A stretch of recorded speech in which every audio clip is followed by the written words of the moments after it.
I'm Bethany Tunik, and I'm a physical therapist from the Boston area.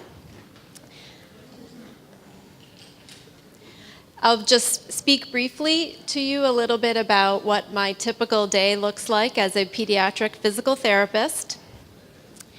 I will disclose right now that I do not use any BCI technologies in my daily practice, and I hope that as I describe to you what my typical day looks like, it makes more sense why I do not use these technologies and what I think might be helpful in order to use these technologies in the future. The three main practice settings in the States are, for pediatric physical therapists, it's the home care settings, the school settings, and center-based settings. So I work in public schools, and I work in the home care setting as well.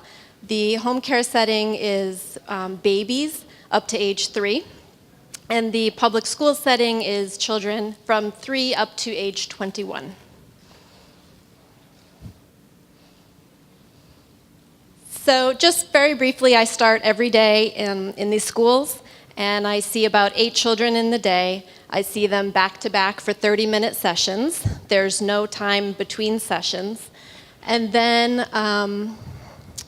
the sessions might take place in the classrooms, in the therapy rooms, or we do community outings as well. We go out to the grocery store once a week.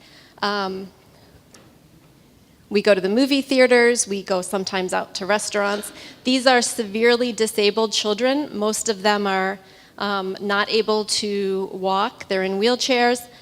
The ones who are able to walk typically are not able to talk. They have severe cognitive impairments instead of severe motor impairments. Some of them have both severe cognitive and motor impairments. Then I get in my car and I drive many miles, and I see about 3 children in their home care settings. 3 children typically in a day. These are 1-hour-long sessions. And these sessions might take place in the home, or they may take place in a child care center, typically like the daycare centers.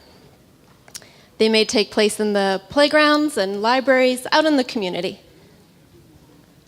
Then I come home and I do actual paperwork on actual paper.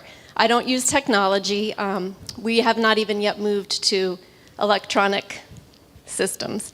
So this is one reason why therapists like me are very uncomfortable with technology, because we don't even typically use it in our day. I'm not able to share with you a picture of the children that I work with because of confidentiality reasons. So I put some pictures of the beautiful settings through which I drive daily. This is my car loaded up with all of my toys. And I just want to emphasize the toys are very low technology. They're very simple. And I have to buy most of them myself. Our budget for therapy is very small.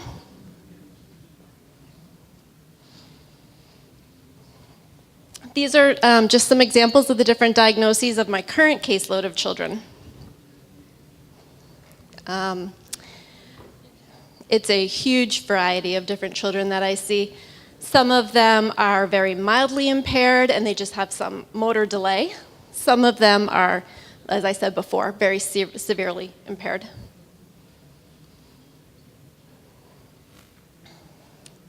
Center-based care is where there might be some space for BCI technologies. Most therapists are practicing the way I am, where we travel throughout the day between schools and home care settings. Very few children actually go to centers for their therapy services.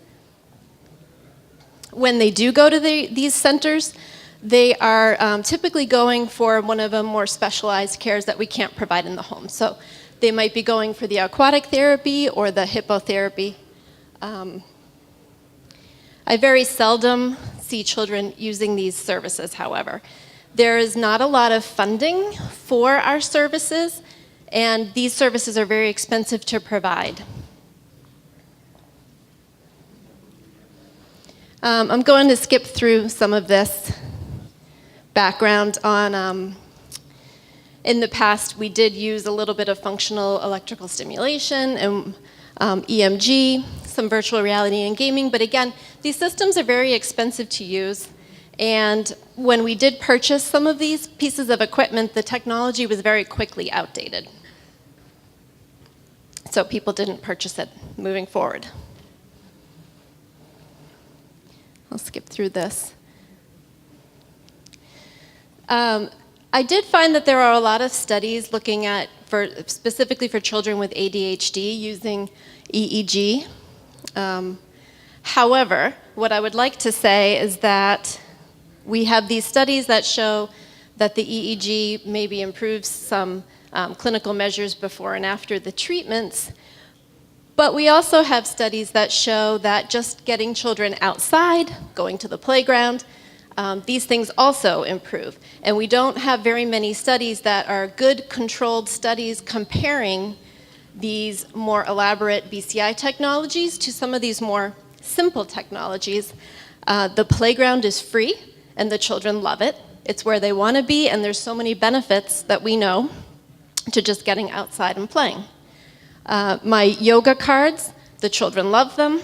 They cost me $10 20 years ago when I first started practicing, and I've tried to find some more sophisticated, some apps for yoga cards, but the children continue to prefer the simple play.